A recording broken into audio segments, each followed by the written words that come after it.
This podcast is not just a storytelling project. It aligns with the African Union's commitment to gender equality and women's empowerment. Through frameworks like the AU Agenda 2063, the African Women's Decade, and the Maputo Protocol, the AU recognizes women as key drivers of Africa's development, advocating for policies that promote their leadership, rights, and economic inclusion. Welcome to this episode of the Roots Revolution podcast. My name is Adesewa Olofinko. This is an initiative of the African Union and the GIZ. And on today's episode, we will be exploring the lifetimes, legacy, and impact of an African woman in colonial history, all the way to Nigeria. Her name is Alimotu Pelewura, and this episode is focused on trade. I have the honor of the former Chief Medical Director of the Lagos State Teaching Hospital and the former Permanent Secretary of the Lagos State Ministry of Health, a foremost Nigerian author, and the author of the book Pelewura to join me on this conversation. It's so great to have you on this conversation, Sarah. Okay, so who was Alimotu Pelewura and what inspired you to write a book about her life? Well, I first got to hear about her from popular hearsay, and then I observed that a couple of places, including a whole market in Lagos, in the center of Lagos, that some places are named after Pelewura. And then I became fascinated by her story as I got to learn more and more of it. One of the things that first fascinated me was that she was somebody who went beyond. She was a market woman who went beyond the influence you'd normally expect a market woman to have, because she impacted politics and she was also a great socialite, and she was a sine qua non for many of the high social occasions that occurred during her era. So she was like a fashion leader, a whole lot of things. And for all of that, if you mix it up and you remember that you're talking about somebody who never went to school in a formal way, that's a very unique character. And then I looked closer and I discovered some things about her. That she was the daughter of a fishmonger who worked in Morocco. She took over her mother's trade, expanded it. Beyond that, as she grew up, her influence also increased initially on the people who were around her, other fish sellers. But the influence then extended to all the people who were trading in the market. She organized them, she got them interested in events that were happening outside the confines of the market. And eventually they organized their meetings and structured their meetings, and at a point she decided to form that gathering into an association. The way it happened was that initially, when it was at Perico, other people from other nearby markets started to get to know what was happening, and then they would come and join. And it became a bit unwieldy, so she decided to structure it, and that was how the Lagos Market Women's Association was formed. Some of the influence for that formalization of the structure came from her friend Herbert Macaulay, whom she had got to know along the way. And you also need to know a bit about the character of Herbert Macaulay. He was somebody who came from a very distinguished Christian family. When it came to pre-colonial history and colonial history, we often find that history of women are often seen as invisible, or not so much is very seen about them. Why did you decide to document this, and how well do you think we're doing in this regard? We don't have a tradition of documenting anything at all, as much as we should when it belongs to our history, which is a bit of a shame. We are trying to change all of that now. That's part of why I have this interest in historical fiction or historical faction, taking actual historical events and polishing them up, papering over the cracks and presenting the events and persons in a realistic way. And we are very rich in that. And Pelewura's character lends herself very much to that kind of depiction because she was many things. She was an illiterate woman who became a young person who became a leader of a market women's force that contained mostly people who were older than her, an unlettered woman who, at the height of her power, could go on to see the governor of Lagos or the governor general of Nigeria, a person who could shut down by her instruction all of the markets in Lagos for as long as she decided they would not open. And there was nothing the government could do about it. So she acquired great power. That power was not there before. There were no antecedents to it. Even the colonial authorities who came from their own history could not find any parallels where anybody at all, not to talk of an ordinary market woman, could shut down or could collect levies and have everybody participating in, could shut down markets, could get thousands of people to congregate at her beck and call. So it was great power, but it was great power that arose out of force of personality and a genuine love for advancing the social interests of her constituency. It started off as just the women, but expanded to become the entirety of society. Okay, so from this that you just shared right now, how challenging was it during the colonial government for her to be that vocal, especially in a fight for women in the economy? I think they were great. First of all, because it was so totally unprecedented, people tried to talk her down and to face her down. There was one, they called them commissioner of the colony at that time, the head of the civil service, when he first got to, even before the formal registration of the Lagos Market Women's Association, when they were already meeting at Ereko and collecting levies, he came to the market and he was asking, who gave you people the right to collect levies? Who gave you the right to even be sitting and meeting? You can meet and talk about how to do environmental sanitation in Ereko market, but you have no business talking about what happens outside, about somebody being arrested, somebody being detained by the police. Who gave you such authority? And Pelewura quietly responded to him that she was acting on the authority of the people, and there was nothing he could do. It was a movement, and there was nothing he could do to stop it. And truly, there was nothing that he could do to stop it. The few times when she or any of her members were actually arrested by the police, they were released very, very promptly, because those were the times of crisis when the dissension and threatened to attain larger society dimensions, and government did not want chaos in society, so they had very quickly to reduce them. Okay. From what you just shared right now, how does Pelewura's story resonate with this audience in terms of women and economic empowerment? It is that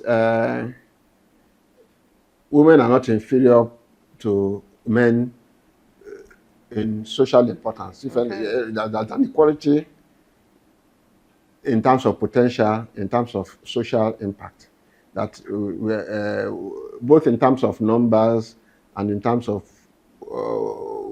responsibility for moving society forward. Both women and men are participants. Okay.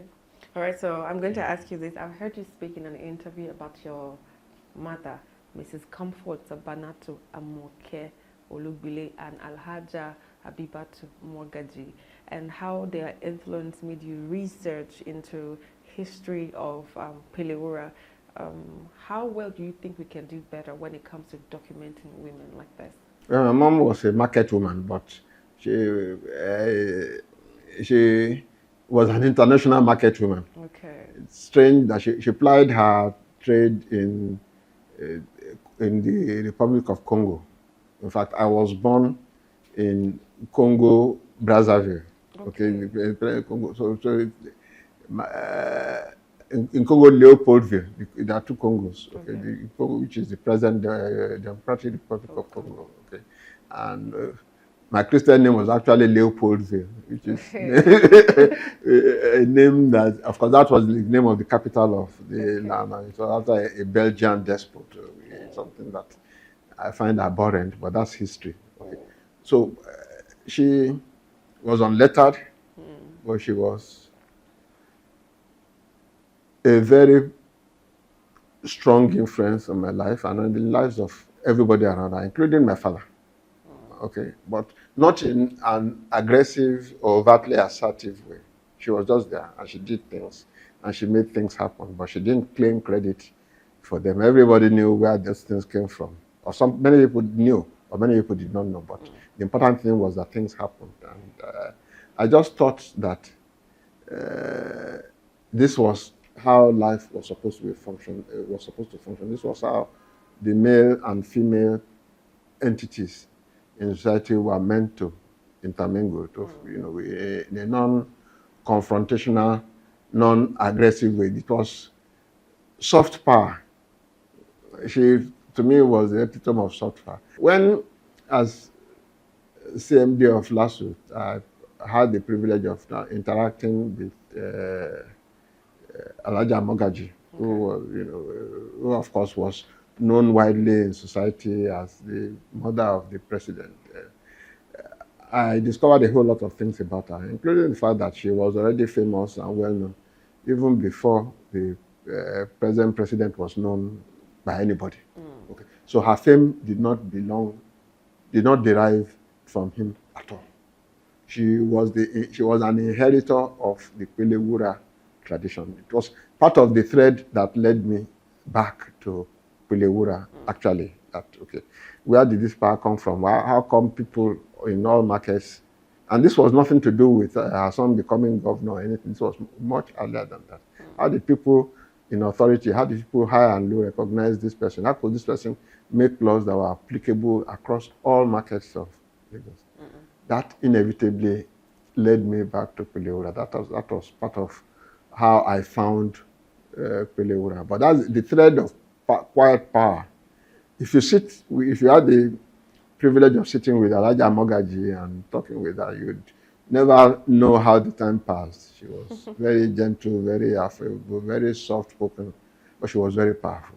Okay, that combination of power with softness, with femininity, is something that I find not just extremely persuasive in a personal way, but I think it's very enhancing to society. And it's a factor that, unfortunately, we seem to be losing, or we seem not to be paying a lot of attention to as a society. Now, as a psychiatrist, practicing psychiatry, I got to see situations where people found egos clashing in confined quarters.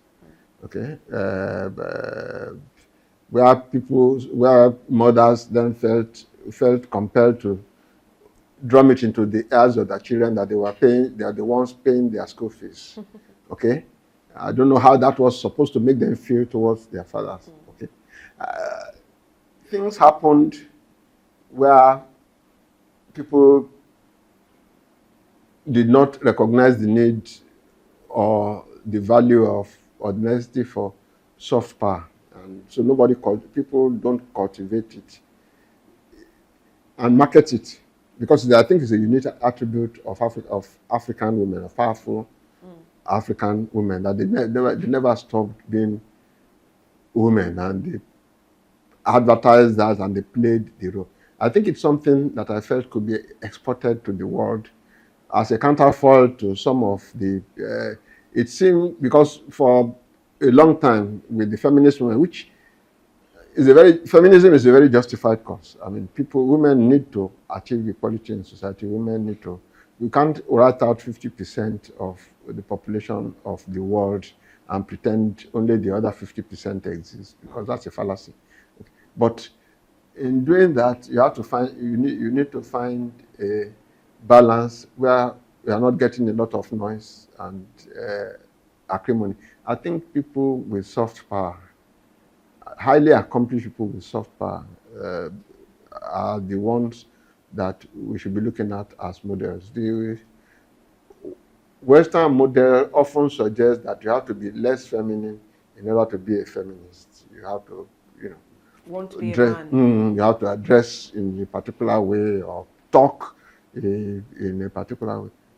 That's not true at all. You just need to go back to Alaja, you go back to Pelewura to find how you could talk to the governor of the colony of Nigeria and still go and sit by the stall of by the fish stall in the afternoon, and in the evening go and make